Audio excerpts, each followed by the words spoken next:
High, good morning. আজ হলো মামনির ঘাটের কাজ। আর ঘাটে একটা শ্রাদ্ধের কাজ আছে, আর তারপরে আছে নখ কাটা, আর তারপরে নখ কাটার পরেই আছে চুল কাটা আর স্নান করা।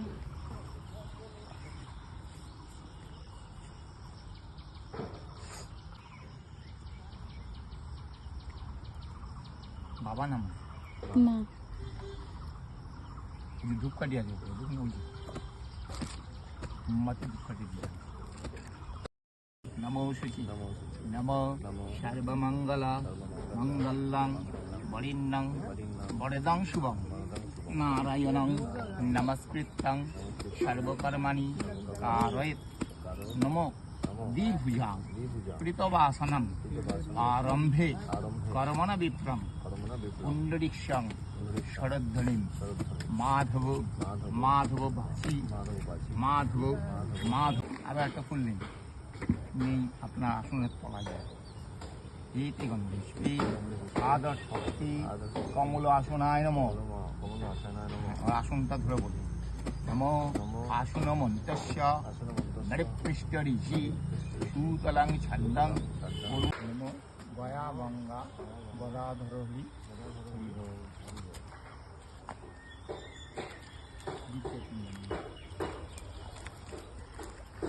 বিষ্ণুর নম অর্থ।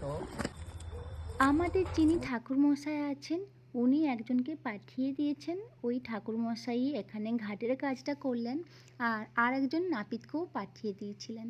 উনি এখন নখ চুল কাটছেন। আমার নখ কাটা হয়ে গেছে, আরিয়ান এখন চুল কাটছে। আরিয়ানকে ভালোভাবে স্নান করিয়ে আমি একটা ডুব দিয়ে তারপরে জামা চেঞ্জ করব। আর সন্তা একটু পরে কাটবে। ও তো পুরো চুলটাই কাটতে হবে, তো ও লাস্টেই কাটবে। কারণ নাপিত মশাই বললেন আগে সবাই করে নাও, তারপরে যে ছেলে লাস্টে করবে।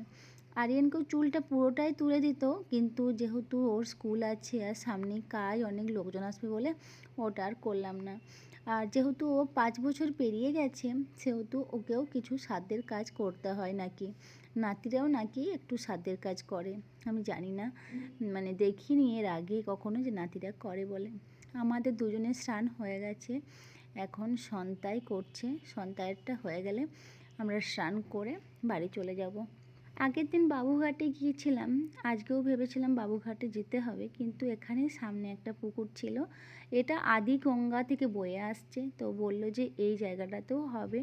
তো এটা সুবিধা হলো আমাদের বাড়ির কাছাকাছি, তাহলে আর এতটা যেতে হয় না। আর যেহেতু আমরা এই 12টার দিন একটা রিচুয়ালসের মধ্যে আছি, ঠিকঠাক করে খাওয়া দাওয়া নেই, শরীরটাও অনেক দুর্বল হয়ে গেছে। আর বাড়িতে মাসি আছে, সেহেতু অনেকটাই সামলে নিচ্ছে।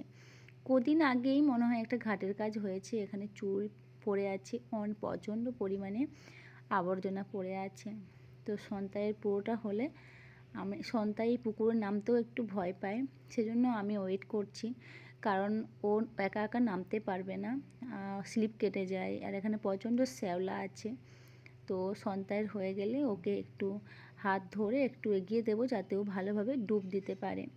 সন্তাই ডুব দিতে পারে, কিন্তু একটু পুকুরে একটু ভয় পায়, যেহেতু প্রচণ্ড শ্যাওলা, ও ভাবে যে যদি ভিতর দিকে চলে যায়। আর এই আদি গঙ্গাটা বয়ে আসছে, এইগুলো নাকি আগে অনেক একটা টানা বড় গঙ্গা ছিল, এখন ডুবে গেছে। দেখা হবে পরের ব্লগে।